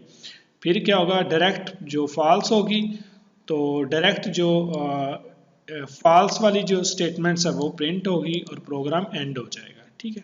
तो ये क्या होता है, आपका नेस्टेड इफ स्टेटमेंट होती है। अब ये वर्किंग भी बिल्कुल इसी तरह जो मैंने आपको बताई है कि फर्स्ट जो है वो आउटर इफ स्टेटमेंट चेक की जाएगी, अगर ये ट्रू है तो फिर जो इनसाइड इफ स्टेटमेंट है दूसरी कंडीशन है वो चेक की जाएगी। अगर ट्रू है तो ट्रू वाली कंडीशंस स्टेटमेंट्स प्रिंट करवा देंगे, अगर फॉल्स है तो फॉल्स वाली स्टेटमेंट प्रिंट करवा देंगे। अगर जो हमारी आउटर इफ ही फॉल्स है तो फिर इनर इफ तो चलेगी नहीं, फिर क्या होगा कि डायरेक्ट फॉल्स वाली जो स्टेटमेंट्स है वो प्रिंट होगी और हमारा प्रोग्राम एंड हो जाएगा। चलिए एक प्रोग्रामिंग एग्जांपल करते हैं। यहाँ पे प्रोग्राम है आपकी बुक के अंदर, बोर्ड में भी आप कोई भी, इसमें ये नहीं होगा, इसमें चैप्टर नंबर 11 में ये पूछा जाएगा कि राइट एनी प्रोग्रामिंग एग्जांपल्स, कि आप कोई भी एक प्रोग्रामिंग एग्जांपल दे सकते हैं। तो बुक में क्या है, write a program that input 3 number and display the largest number using the if statement. मतलब 3 नंबर है और हमने बताना है कि लार्जेस्ट नंबर कौन सा है। चलें हम प्रैक्टिकली करके देख लेते हैं। सबसे पहले आपने हेडर फाइल्स, ये जो स्ट्रक्चर ऑफ सी ये सबको आना चाहिए, ठीक है। Header files hash include stdio.h and then hash include conio.h। ये जो दो हेडर फाइल्स हैं ये आपने लाजमी राइट करनी होती है, ये अच्छी प्रैक्टिस है।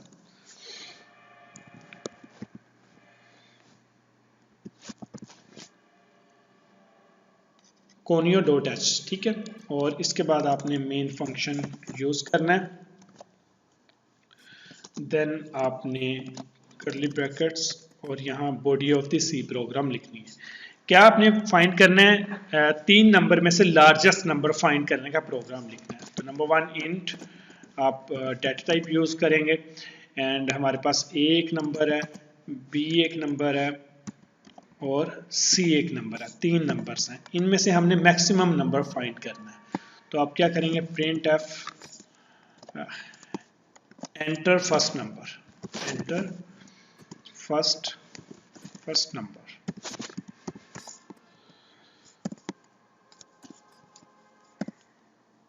और स्कैन एफ से इसे यूज़र से इनपुट ले रहे हैं तो स्टोर करने की कोशिश करेंगे।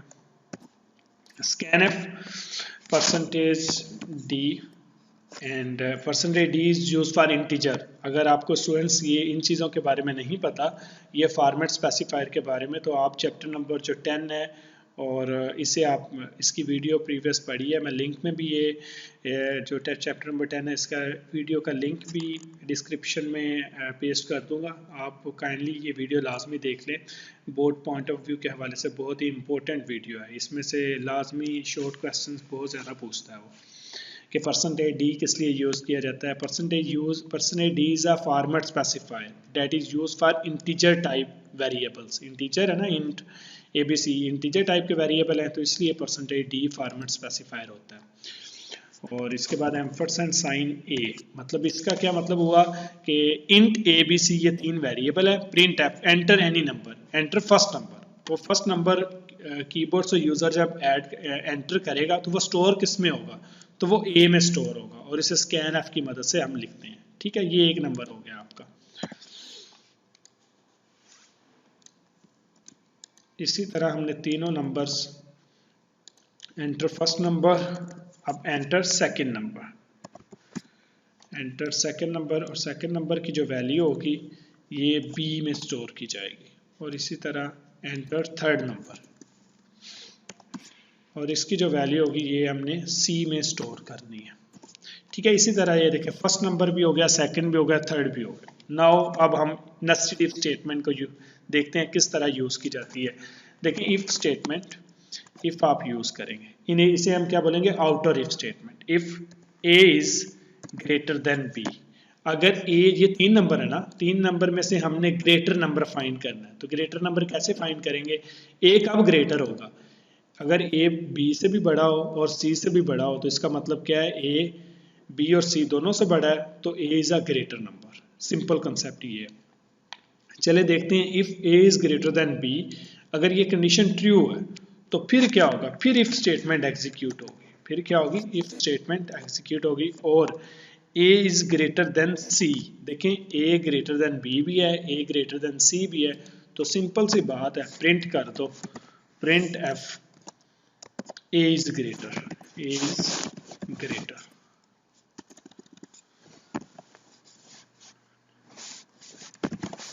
A इज ग्रेटर, ठीक है,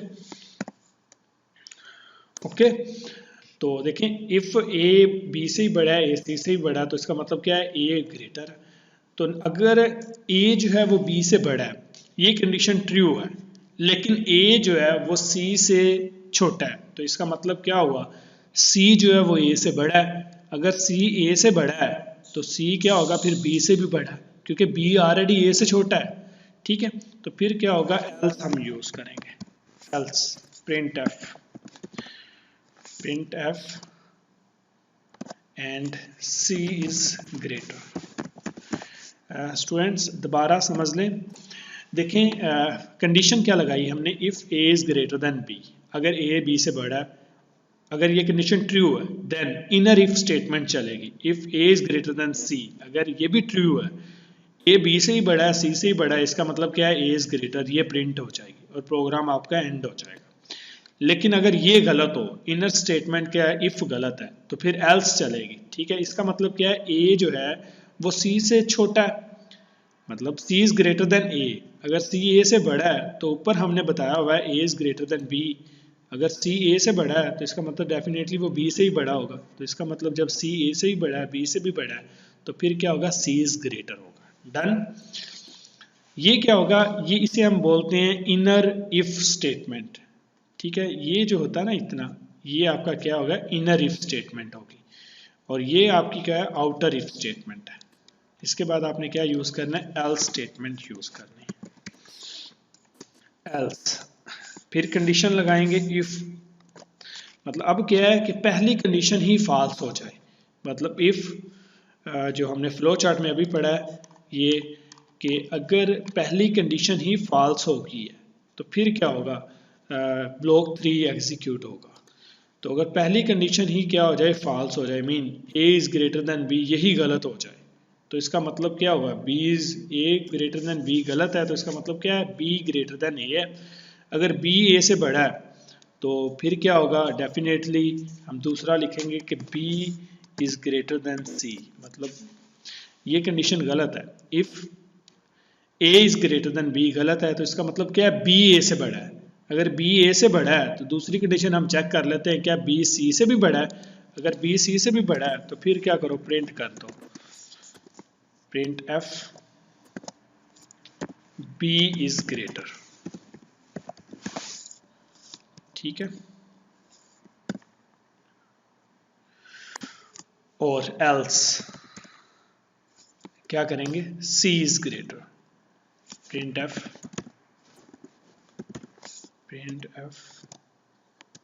सी इज ग्रेटर। अब ये किस तरह है, देखें ए जो है बी से बड़ा है डेफिनेटली, तो बी सी से बड़ा है। अगर ये गलत होगी तो इसका मतलब क्या, सी बी से बड़ा है और बी ऑलरेडी ए से बड़ा है, तो सी बी से ही बड़ा होगा, ए से ही बड़ा होगा, तो फिर हम क्या प्रिंट करवा देंगे, सी इज ग्रेटर, ठीक है। तो ये देखें ज़रा इसमें, अब ये क्या है, ये इनर इफ स्टेटमेंट है, और ये क्या इनर इफ, और ये क्या हुई, ये आउटर इफ एल्स स्टेटमेंट्स है। क्लियर है बच्चों, तो ये आपकी क्या है, नेस्टेड इफ स्टेटमेंट्स होती हैं। चले आप इसे सेव कर लेते हैं, नेस्टेड इफ, एंड कोई एरर नहीं है। अब इसे हम एग्जीक्यूट करते हैं। एंटर फर्स्ट नंबर, अब यूजर ने नंबर एंटर किया, देखिए मैंने 1 एंटर किया, सेकंड नंबर एंटर करें भी, 2 एंटर कर दिया, थर्ड नंबर एंटर करें, 3 एंटर कर दिया। अब देखें फर्स्ट नंबर ये है, अब इनमें से थर्ड नंबर ग्रेटर है, तो क्या आ जाएगा, सी इज ग्रेटर आ जाएगा, देख लें, तो सी इज ग्रेटर, डन। चलें दोबारा आउटपुट चेक कर लेते हैं। ये देखें स्टूडेंट्स, अब मैंने किया 200, फिर मैंने एंटर किया सेकंड नंबर 100, फिर मैंने एंटर किया थर्ड नंबर 50, तो डेफिनेटली क्या आएगा, फर्स्ट नंबर सबसे बड़ा है, तो फर्स्ट नंबर क्या है, ए, तो ए इज ग्रेटर आ जाएगा, तो ए इज ग्रेटर, ठीक है। तो ये क्या है, नेस्टेड इफ स्टेटमेंट्स होती हैं। The statement inside the if statement is called nested if statement. Students उम्मीद है आपको ये समझ आई होगी इसकी। अगर आपको किसी भी जगह पे कोई इशू हो, कोई चीज़ समझ ना आए, तो आपने कमेंट्स में लाजमी पूछना है, इंशाल्लाह आपको प्रॉपर आंसर प्रोवाइड किया जाएगा। और ये पेपर में क्वेश्चन किस तरह आएगा, बहुत ज़्यादा चांसेस हैं इस दफ़ा नेस्टेड इफ स्टेटमेंट आने के। तो इसमें आपने नेस्टेड इफ की डेफिनेशन लिखनी है, the statement inside the another if statement इसका नेस्टेड इफ स्टेटमेंट, सिंटैक्स लिखना है, और देन फ्लो चार्ट ड्रा करना है, और देन एक प्रोग्रामिंग एग्जांपल देनी है। आप ये प्रोग्रामिंग एग्जांपल लिख सकते हैं, ठीक है, मैक्सिमम नंबर फाइंड करने की। 3 नंबर लेने हैं यूजर से, और इनमें से मैक्सिमम नंबर आपने फाइंड करना है। क्लियर है स्टूडेंट्स? ओके स्टूडेंट्स, अल्लाह हाफिज। इंशाल्लाह नेक्स्ट वीडियो में मिलेंगे इफ एल्स इफ स्टेटमेंट के साथ। तब तक के लिए अपना ख्याल रखिएगा। अल्लाह हाफिज।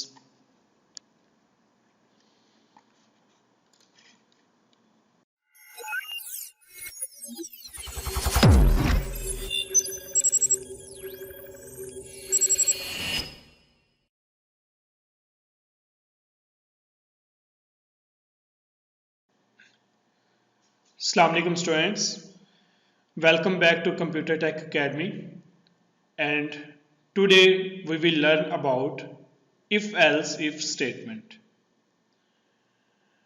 Students, जब एग्जाम में ये क्वेश्चन आएगा तो आपने if else if statement की डेफिनेशन, देन आपने if else if statement का सिंटैक्स, देन आपने if else if statement का फ्लो चार्ट और एक प्रोग्रामिंग एग्जाम्पल लिखना होती है।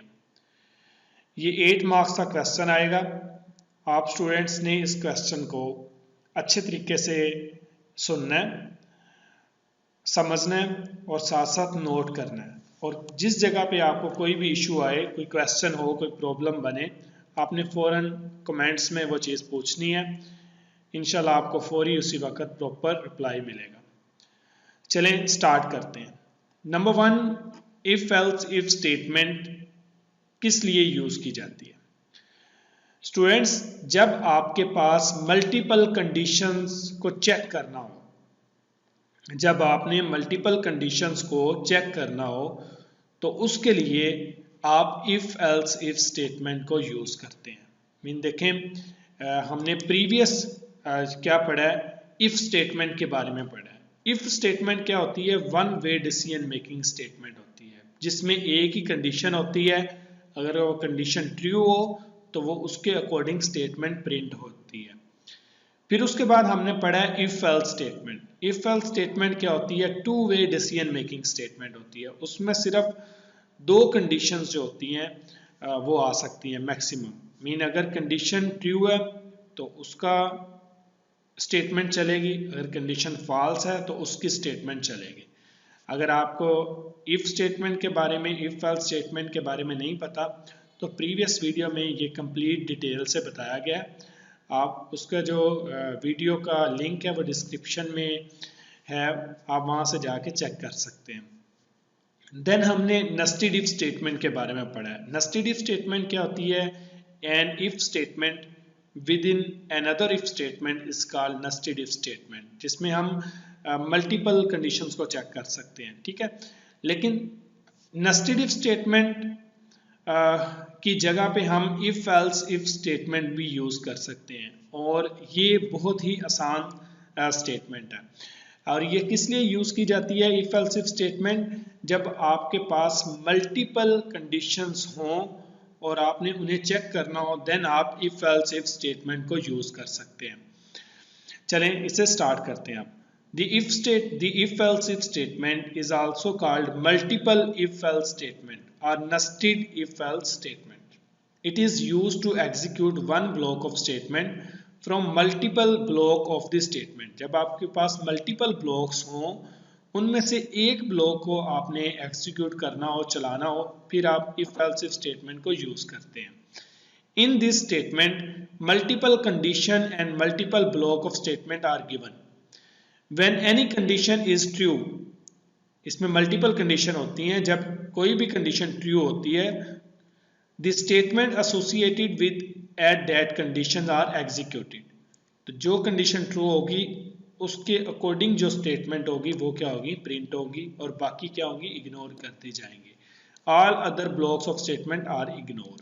तो ये क्या था, इसकी डेफिनेशन है। इफ एल्स स्टेटमेंट किस लिए यूज की जाती है, मल्टीपल कंडीशंस को चेक करने के लिए यूज की जाती है, और जो कंडीशन ट्रू हो उसकी स्टेटमेंट्स प्रिंट करवा दी जाती है और बाकी स्टेटमेंट्स इग्नोर होती हैं।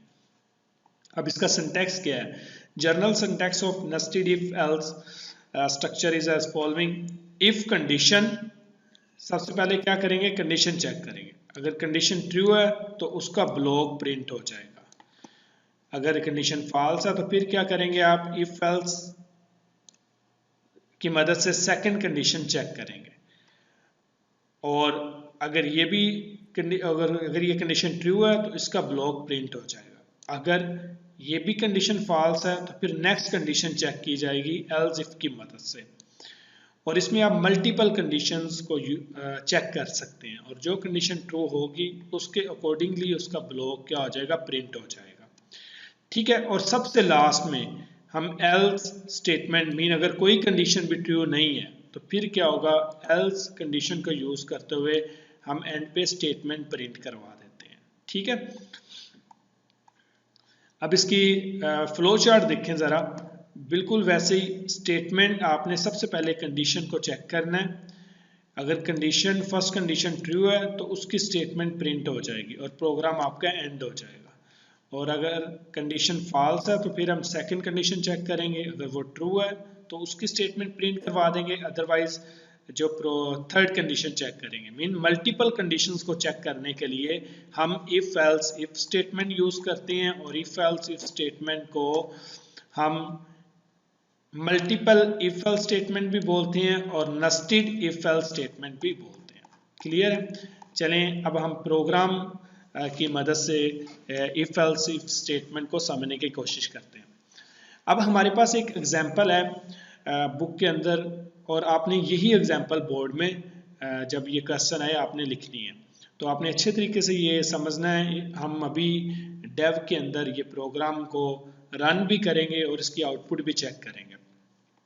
प्रोग्राम क्या है कि write a program that input a number, एक नंबर आपने लेना है यूजर से and find whether a number is positive, negative और zero using if else if statement. Mean ये एक ऐसा प्रोग्राम है जिसका पर्पस क्या है कि यूजर जो भी नंबर एंटर करे और आपका प्रोग्राम बता दे कि जो यूजर ने नंबर एंटर किया है ये पॉजिटिव नंबर है, नेगेटिव नंबर है या जीरो नंबर है। ठीक है, चलें चेक करते हैं। सबसे पहले आपने प्रोग्राम का स्ट्रक्चर लिखना है। स्ट्रक्चर में सबसे ऊपर हेडर फाइल्स आती हैं। ठीक है, हैश और हेडर फाइल हमेशा हैश से स्टार्ट होती हैं। ये भी सारा प्रीवियस वीडियो के अंदर बताया गया है, चैप्टर नंबर 8 के अंदर। उसकी वीडियो का भी जो लिंक है वो डिस्क्रिप्शन में दे दिया जाएगा, आप वो चेक कर सकते हैं कि सी लैंग्वेज का स्ट्रक्चर कैसा होगा। हैश इंक्लूड stdio.h एक हेडर फाइल। सेकंड आप हेडर फाइल यूज करेंगे हैश इंक्लूड conio.h। ठीक है, then main function. Main function के बाद आपने कर्ली ब्रैकेट्स में अपने प्रोग्राम की बॉडी स्टार्ट करनी है। प्रोग्राम क्या है कि यूजर से एक नंबर लेना है और बताना है कि नंबर पॉजिटिव है, नेगेटिव है या जीरो है। इंट नंबर कि नंबर किस टाइप का होगा, इंटीजर टाइप का होगा। Then print F enter any number, enter any number, और जो नंबर एंटर करेगा वो स्कैन एफ की मदद से हम उसे स्टोर कर लेते हैं। स्कैन एफ %d वो इंटीजर टाइप का नंबर होना चाहिए और ampersand sign int n variable में वो स्टोर हो जाएगा। ठीक है, देन अब हम क्या है, नंबर यूजर से नंबर ले लिया। अब चेक करना है कि नंबर पॉजिटिव है, नेगेटिव है या जीरो है। नंबर पॉजिटिव कब होगा, जब वो जीरो से बड़ा होगा नंबर, तो वो क्या होगा, पॉजिटिव। तो कंडीशन यूज करते हैं if number is greater than zero. तो क्या करो अभी, print F number is positive, number is positive.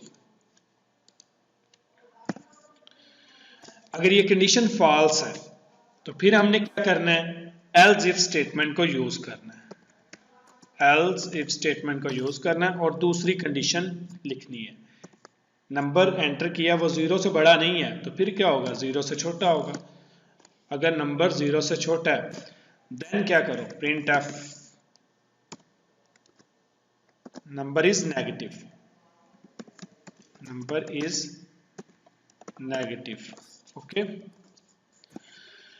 अगर देखें यूजर ने नंबर एंटर किया या तो फिर नंबर जीरो से बड़ा है। अगर नंबर जीरो से बड़ा होगा तो फिर क्या करो, नंबर पॉजिटिव है। अगर नंबर जीरो से छोटा है तो नंबर नेगेटिव है। अगर नंबर ना जीरो से बड़ा है ना छोटा है तो फिर क्या आएगा, एल्स स्टेटमेंट से हम यूज करेंगे। जब ये भी कंडीशन ट्रू ना हुई, ये भी ना हुई, तो फिर क्या होगा, एल्स के बाद डिफॉल्ट स्टेटमेंट चल जाएगी, print F number is zero. Okay, देखें तीन ही कंडीशन हो सकती हैं। हम कोई भी नंबर एंटर करते हैं या तो वो पॉजिटिव होगा या नेगेटिव होगा या जीरो होगा। तो ये आपका क्या प्रोग्राम एंड हो चुका है। अब चलें इसे सेव करते हैं। कंपाइल किया, कोई एरर नहीं आया, देन हम इसे एग्जीक्यूट करते हैं, रन करते हैं। Enter any number. अब मैंने नंबर ऐड किया, सपोज 1 क्या है, जीरो से बड़ा है, तो इसका मतलब क्या हुआ, ये पॉजिटिव, नंबर इज पॉजिटिव। इसी तरह आपने दोबारा इसे एग्जीक्यूट करते हैं। अब मैं -10 लिखता हूँ तो ये -10 क्या होता है, जीरो से छोटा है, तो ये क्या आएगा, नेगेटिव, नंबर इज नेगेटिव। अब लास्ट एक कंडीशन है, मीन जीरो ऐड करते हैं। जीरो क्या है, ना तो ये जीरो से बड़ा है ना जीरो से छोटा है, तो डेफिनेटली ये क्या आएगा, नंबर इज जीरो। तो ये प्रोग्राम है, ये एक ऐसा प्रोग्राम है जो हमने इफ एल्स इफ स्टेटमेंट की मदद से किया है कि यूज़र कोई भी नंबर एंटर करे तो हमारा प्रोग्राम बता देगा कि नंबर पॉजिटिव है, नेगेटिव है या जीरो है। ठीक है स्टूडेंट्स, उम्मीद है आपको समझ आई होगी इसकी। और जब भी पेपर में ये क्वेश्चन आए तो आप स्टूडेंट्स ने इफ एल्स इफ स्टेटमेंट की definition, then syntax, then flow chart, फिर आपने इसे एक्सप्लेन करना है फ्लो चार्ट को, और देन आपने एक प्रोग्रामिंग एग्जांपल लिखनी होती है। चलें एक इंटरेस्टिंग एग्जांपल एक और करते हैं ग्रेड फाइंड करने की, कि किस तरह ग्रेड फाइंड किए जाते हैं। सपोज इंट मार्क्स, आपने नंबर अपने बताने हैं, तो हमारा प्रोग्राम आपको ग्रेड्स बता देगा कि इस मार्क्स के अकॉर्डिंग आपके कितने ग्रेड बनते हैं। इंट मार्क्स, देन आप print F enter your marks, enter your marks. जब आप मार्क्स एंटर करेंगे फिर हम स्कैन एफ की मदद से उन मार्क्स को स्टोर कर लेते हैं, percentage d and ampersand sign marks. Okay, then हम कंडीशन चेक करेंगे। If marks is greater than and equal to 80, if marks is greater than and equal to 80, then अगर आपके मार्क्स जो आप एंटर किए हैं वो 80 हैं या 80 से ज्यादा है, तो फिर क्या प्रिंट एफ स्टेटमेंट प्रिंट करवाओ, grade is a plus, grade is a plus. अगर नहीं, सपोज यूजर ने मार्क्स एंटर किए हैं, अगर वो 80 या 80 से ज्यादा नहीं है, तो फिर सेकंड कंडीशन चेक की जाएगी। मीन पहली कंडीशन हमारी फॉल्स हो जाएगी, फिर क्या करेंगे सेकंड कंडीशन, और सेकंड कंडीशन के लिए हम एल्स इफ स्टेटमेंट यूज करेंगे। सेकंड कंडीशन में क्या है, marks is greater than and equal to 70, अगर आपके मार्क्स 70 हैं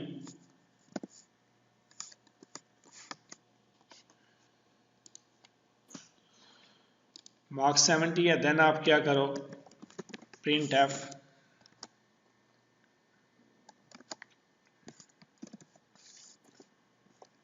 grade is a, grade is a.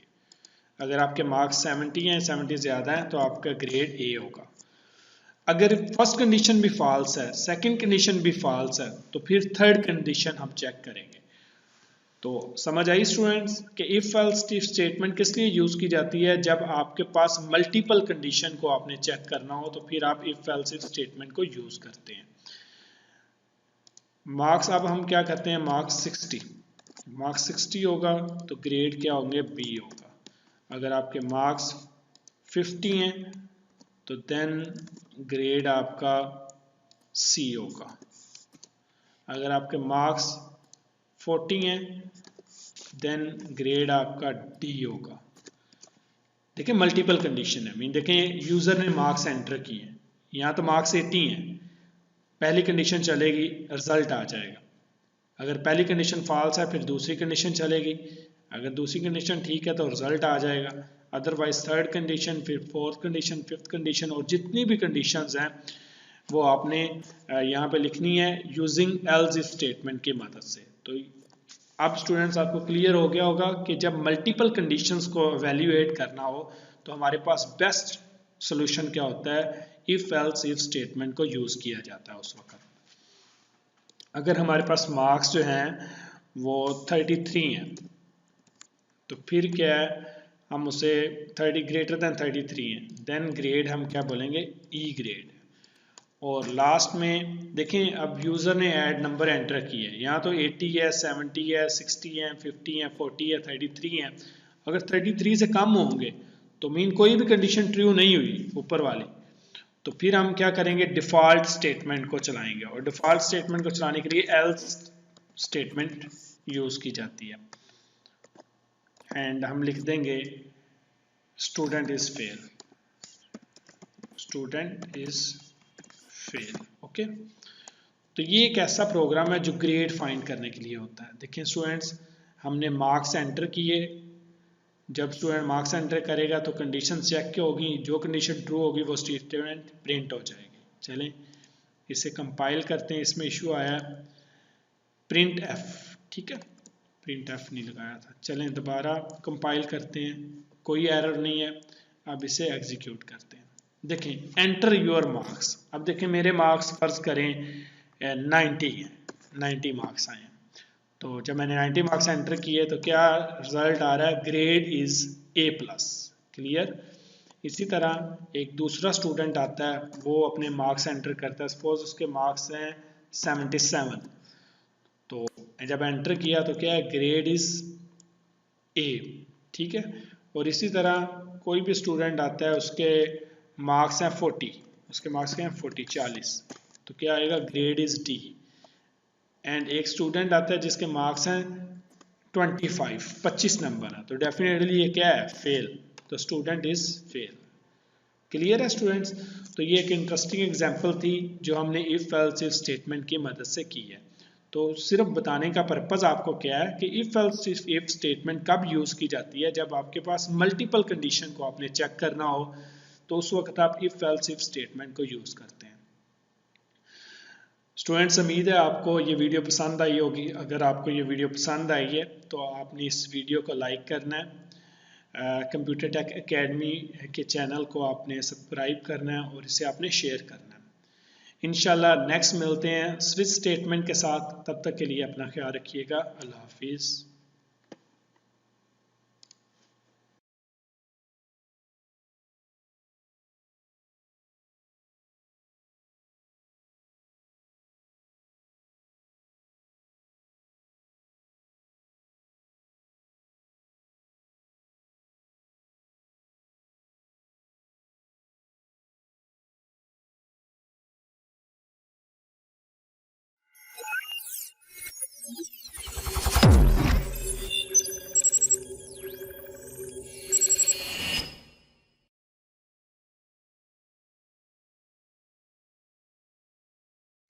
Assalamu alaikum students, welcome back to Computer Tech Academy, and in this video we are going to learn about switch statement. And in previous videos we learned about if statement, if else statement, nested if statement, and if else if statement. Now in this video we will learn about switch statement, and switch statement is a last statement that is used for control structure in the C programming. Mostly switch statement is used to control the structure of program in the C programming. जैसा कि हमने previous videos के अंदर ये चीज़ सीखी है कि हर programme का एक कंट्रोल स्ट्रक्चर होता है, और इस स्ट्रक्चर्स को कंट्रोल करने के लिए दो तरह की स्टेटमेंट्स यूज़ की जाती हैं। नंबर 1 इफ स्टेटमेंट यूज़ की जाती हैं, और नंबर 2 स्विच स्टेटमेंट यूज़ की जाती हैं। जो इफ स्टेटमेंट थी इसमें सिंपल इफ स्टेटमेंट थी जो कि one way decision making statement है। देन हमने इफ एल्स स्टेटमेंट पढ़ी जो कि टू वे डिसीजन मेकिंग है। देन हमने नेस्टेड इफ स्टेटमेंट पढ़ी। नेस्टेड इफ में एक इफ स्टेटमेंट के अंदर काफ़ी सारी इफ स्टेटमेंट्स होती हैं। और देन हमने इफ एल्स इफ स्टेटमेंट पढ़ी जो कि सिलेक्शन के लिए यूज़ की जाती है। आज इस वीडियो में स्विच स्टेटमेंट के बारे में पढ़ेंगे। तो इसे पढ़ने से पहले नंबर 1 आपको ये पता होना चाहिए कि इफ स्विच स्टेटमेंट के अल्टरनेट कौन सी स्टेटमेंट यूज़ की जाती है। तो स्विच स्टेटमेंट के अल्टरनेट जो है वो if else if statement use की जाती है, जो हमने प्रीवियस वीडियो में पढ़ा है। अगर किसी स्टूडेंट ने इफ एल्स इफ के बारे में पढ़ना है या उसे समझना है तो डिस्क्रिप्शन में उसका लिंक है, वो वीडियो देख सकता है। अब इफ एल्स इफ स्टेटमेंट किस लिए यूज़ की जाती थी? इफ एल्स इफ स्टेटमेंट तब यूज़ की जाती है जब आपके पास 2, 3, 4 या इससे ज़्यादा कंडीशंस हों, आपने उनमें से एक कंडीशन को सिलेक्ट करना होता है। तो उसके लिए आप इफ एल्स इफ यूज़ करते हैं। मीन मल्टीपल जब आपके पास कलेक्शंस हों उसमें से आपने सूटेबल जो कंडीशन है उसे सिलेक्ट करना हो, देन आप इफ एल्स इफ स्टेटमेंट को यूज़ करते हैं। बिल्कुल उसी तरह हम स्विच स्टेटमेंट यूज़ करते हैं। अब स्विच स्टेटमेंट में क्या होता है, ये कब यूज़ की जाती है? जब हमारे पास एक मोर देन वन कंडीशंस हों और हमने किसी एक कंडीशंस को सिलेक्ट करना है, तो उस वक्त हम क्या करते हैं, स्विच स्टेटमेंट यूज़ करते हैं। अब स्विच स्टेटमेंट में और इफ एल्स इफ में क्या डिफरेंस है, ये नेक्स्ट वीडियोस के अंदर हम ये देखेंगे। स्टूडेंट, तो स्विच स्टेटमेंट को स्टार्ट करते हैं। सबसे पहले स्विच स्टेटमेंट की डेफिनेशन देखेंगे। Switch statement is another selection structure. It can be used an alternative of if-else if structure. It is used when multiple choice are given and one choice is to be selected. जैसा कि मैंने previous बताया कि switch statement कब use की जाती है, जब आपके पास मल्टीपल चॉइस होते हैं, मल्टीपल कंडीशंस होती हैं और आपने उनमें से एक कंडीशंस को सेलेक्ट करना होता है। For example, this structure is usually used for manual selection. The switch structure contain only one expression. देखें, जो if else if स्टेटमेंट थी उसमें मल्टीपल कंडीशन यूज की जाती थी और मल्टीपल एक्सप्रेशन यूज की जाती थी। जो कंडीशन ठीक होती थी उसके अकॉर्डिंग उसकी एक्सप्रेशन जो है वो एग्जीक्यूट होती थी। लेकिन इसमें क्या है, सिर्फ एक ही एक्सप्रेशन होगी। This switch structure contain only one expression at its beginning and multiple case within its body. Each case contain a set of statement. और हर केस की डिफरेंट सेट ऑफ स्टेटमेंट्स होती हैं जो एग्जीक्यूट होनी होती हैं। स्विच स्टेटमेंट में क्या यूज़ किया जाता है? नंबर 1, इसमें स्विच कीवर्ड यूज़ किया जाता है। नंबर 2, इसमें केसेस होते हैं। इसमें कंडीशन नहीं होती, इसमें क्या होते हैं, केस होते हैं। और हर केस हर केस को टर्मिनेट किया जाता है विद ब्रेक कीवर्ड के साथ। हम ब्रेक के साथ क्या करते हैं, उसे टर्मिनेट करते हैं केस को। एक केस से दूसरे केस में जाने के लिए हम ब्रेक का यूज़ करते हैं।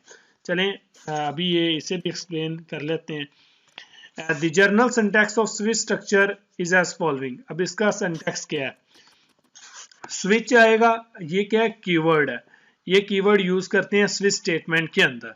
और नेक्स्ट क्या लिखनी होती है? एक्सप्रेशन लिखनी होती है, ठीक है, स्टेटमेंट लिखनी होती है, कंडीशन लिखनी होती है। और फिर इसके मुताबिक हम क्या करते हैं, केस लिखते हैं, मीन केस 1। और केस 1 क्या होगा? केस 1 और सेट ऑफ स्टेटमेंट होती हैं, फिर ब्रेक यूज करते हैं। इसी तरह केस 2 आएगा, उसकी सेट ऑफ स्टेटमेंट्स आएंगी और ब्रेक आएगा।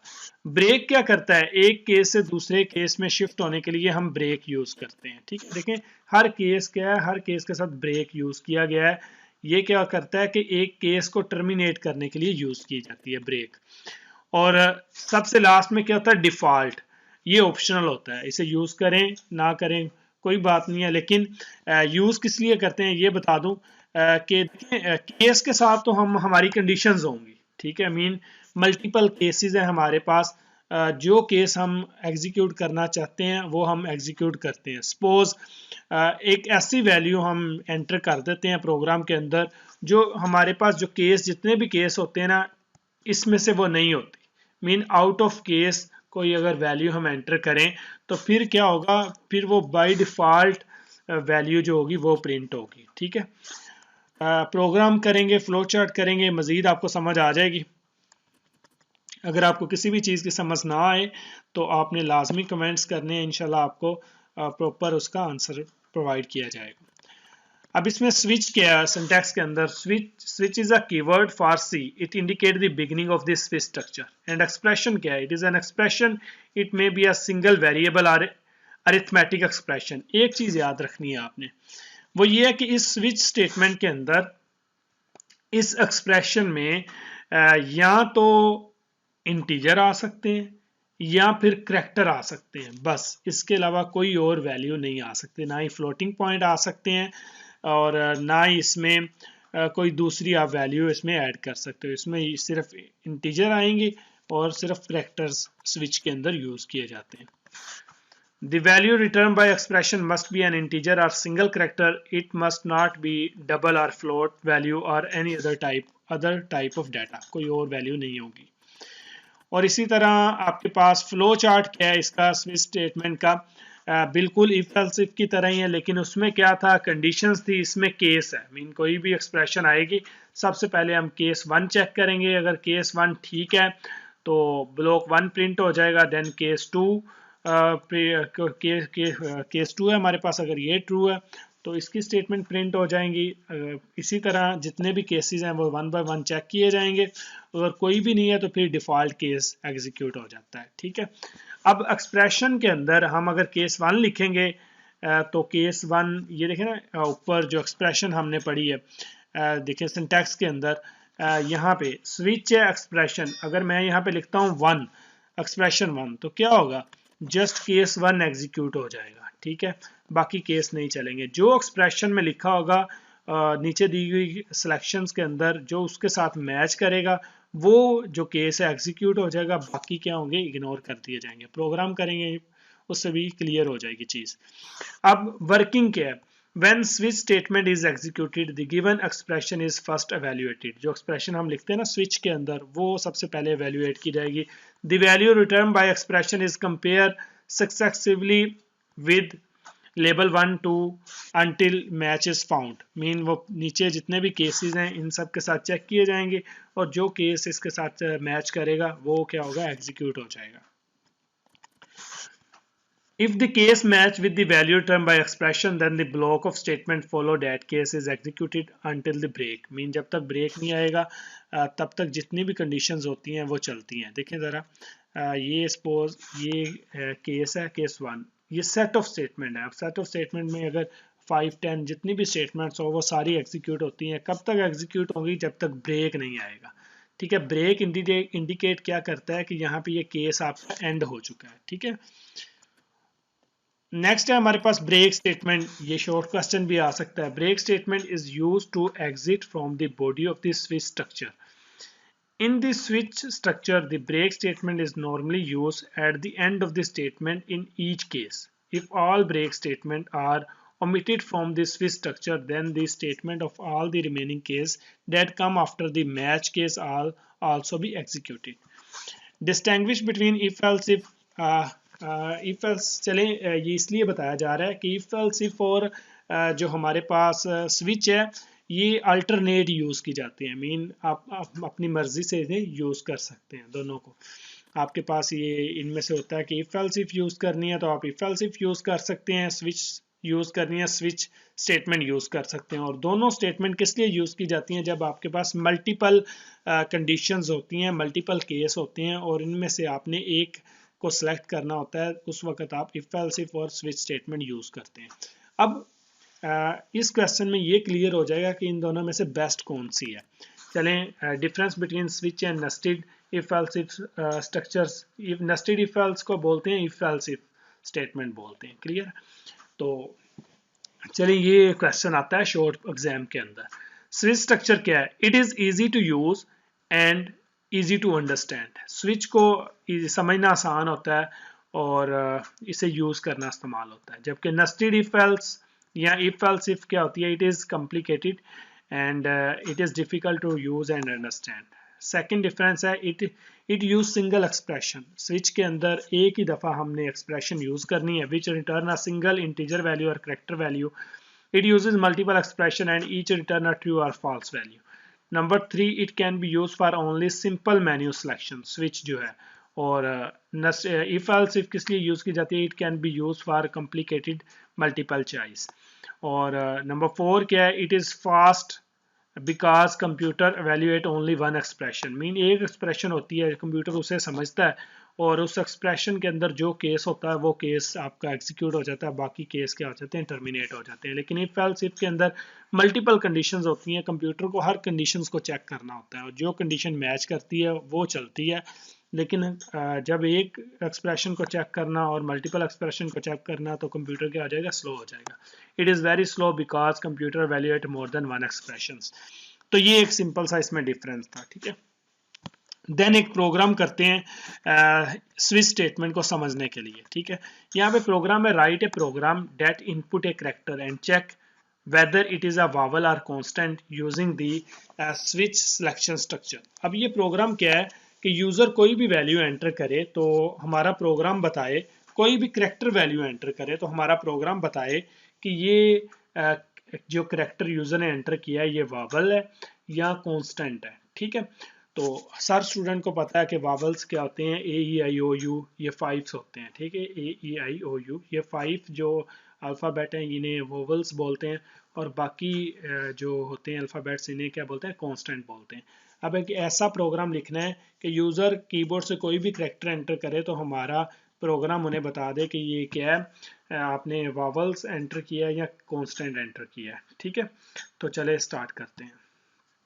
तो सबसे पहले आपने हेडर फाइल्स को यूज़ करना है। Header files hash include std io.h and then आपने मेन फंक्शन यूज़ किया। मेन फंक्शन को यूज़ करने के बाद आपने करली ब्रैकेट्स, और यहाँ पे आपने क्या करना है, क्योंकि जो आपका प्रोग्राम है इसके अंदर आपने करैक्टर एंटर करना है, तो इसमें डाटा टाइप क्या होगी, करैक्टर होगी 4। ठीक है, एंड कोई भी वेरिएबल आप यूज़ कर सकते हैं, ch करैक्टर। ठीक है, यहाँ पे वेरिएबल्स आपको पता है, वेरिएबल्स का नेम कोई भी आप रख सकते हैं। और इसके बाद ये क्या हो गया, करैक्टर टाइप का। देन आप क्या करेंगे, print F enter any character, enter any character.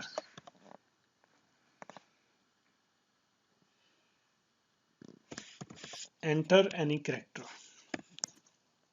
Then आप स्कैन एफ स्टेटमेंट को यूज करेंगे और इस करैक्टर की वैल्यू को क्या करेंगे, स्टोर करेंगे। क्योंकि करैक्टर है आपका, तो यहाँ पे %c आएगा। ये फॉर्मेट स्पेसिफायर है। प्रीवियस वीडियो में ये बताया आपको कि फॉर्मेट स्पेसिफायर क्या होता है। और चैप्टर नंबर जो 10 चैप्टर है वो कंप्लीट फॉर्मेट स्पेसिफायर उसमें डिस्कस किया गया। अगर किसी स्टूडेंट को फॉर्मेट स्पेसिफायर के बारे में नहीं पता तो वो डिस्क्रिप्शन में लिंक है चैप्टर नंबर 10 का, तो आप वो चैप्टर भी देख लीजिएगा। एंड देन एम्परसेंड साइन, और देन आप ch यूज करेंगे, करैक्टर यूज करेंगे। देन आप क्या करेंगे, यहां तक तो सेम है। अब आपने स्विच स्टेटमेंट को यूज करना है। स्विच स्टेटमेंट को यूज किया और यहां पे हम करैक्टर लिखेंगे। ठीक है, एक्सप्रेशन क्या है, करैक्टर, कोई भी करैक्टर हो सकता है। चले, अब करैक्टर्स के अंदर क्या आएगा, नंबर 1 केस 1। ठीक है, केस आ सकता है आपके पास ए, यूजर जो वो ए एंटर कर सकता है। ठीक है, या फिर यूजर क्या एंटर कर सकता है, कैपिटल ए एंटर कर सकता है। ठीक है, सिंगल कोट्स के अंदर करैक्टर की आइडेंटिफिकेशन क्या है, character always in a single quotes. तो जितने भी वावल्स हैं हम वो लिख लेते हैं कि केस हमारे पास जो है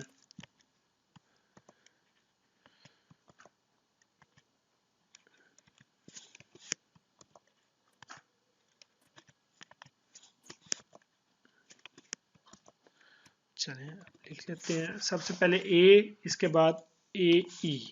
ठीक है, ये भी वावल है, और आई लिखते हैं, ये भी एक वावल है।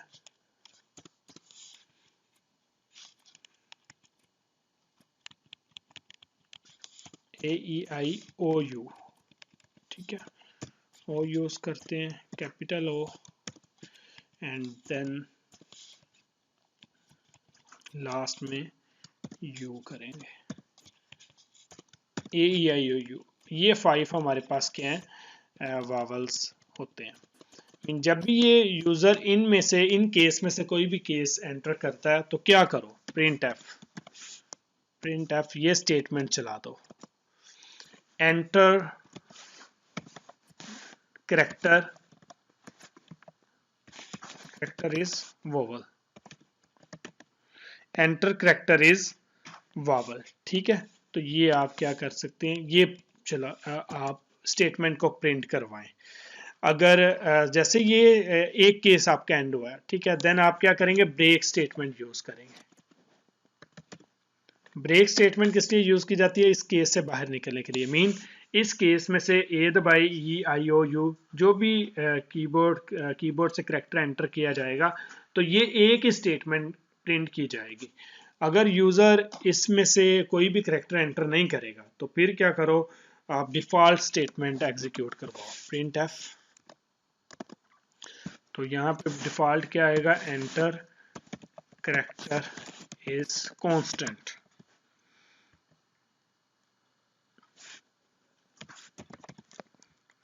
Enter character is consonant. ठीक है, कि वो वावल नहीं है, कंसोनेंट है आपका।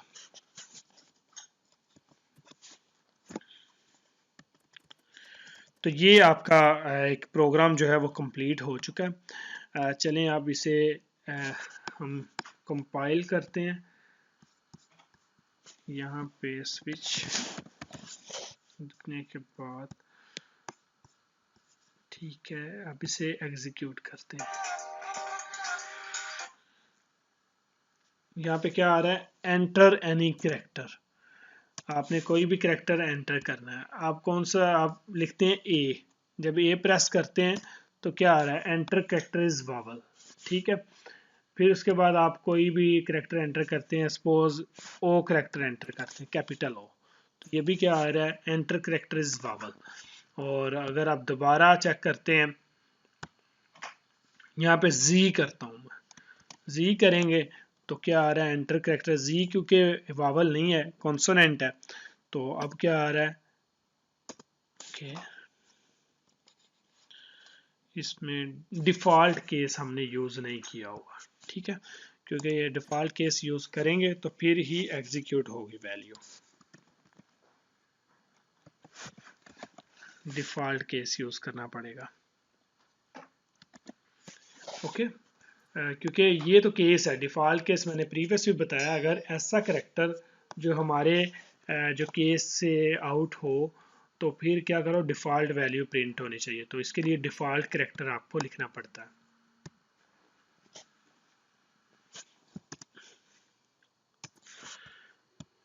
अब क्या है, सपोज यहाँ पे मैं कोई भी वोवल्स करेक्टर एंटर करता हूँ। ठीक है, तो ये क्या आ रहा है, एंटर करेक्टर इज वोवल।